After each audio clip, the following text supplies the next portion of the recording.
Xebatkarên madeniya Uyarya Soma'yê ji bo ku mafê xwe bi dest bixin hatin Enqereyê. Lê ji aliyê polîsan ve 5 kilometre berî ku bigîjin Enqereyê pêşî li wan hate girtin û destûr nedan ku derbasî nav bajar bibin.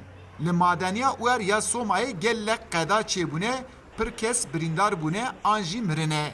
Li ber vî jî ev kompanya di sala 2014 da hatiye girtin. Lê xebatkarên vê derê heqê xwe negirtine.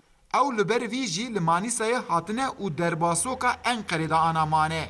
Rêveberê Sendikaya Karkerên Madenê rewşa van karmendan wiha diyar dike.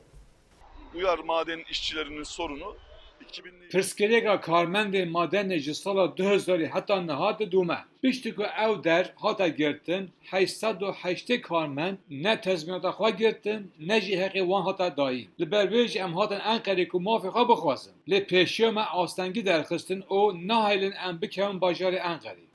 Di vê kaniya madenê da gelek kes li ber qedayên madenê birîndar bûne. Ji van yek kesî Mehmet Kiliçê. Ew li ber nesaxiya xwe nikarîbûye bê û dêl wî va jina wî Serap Kiliç hatiye û li vê derê doza zilamê xwe dike. Biz bu 10 senelik çalışma Zilamê min di navbera 2000 û 2014 de di vê kompanyayê de xebitî. Tenduristiya wî niha xirabe ew nikwarîbû were. Lê ez di şûna wî de hatim. Nahêlin ku em li vir derbasî Enqerê bin. Ev şev li ser axê em raketin heta serê sibê.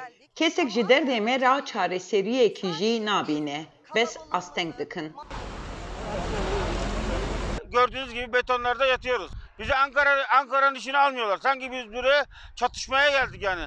Biz Ew e 9 sala ku em dû tezminatên xwe ne. Rayadaran sozên ku dayî neînane çî. Li ber vê jî em ji Manîsayê derketin hatin Enqerê. Lê nûke jî nahêlin em derbas bin. Armanca me alozî nîne. Em doza mafên xwe dikin. Temaşe bikin rewşa me, şevê em ser betonê nivîsin. Gelek polis li vê qada petrolê da cî bûne û çûyîna karmendên madenê asteng dikin. Ew jî li vê derê dibêjin heta ew mafê xwe negirin dê çalakiya xwe bidomînin. Eyüp Demir, Dengê Amerîka, Enqere.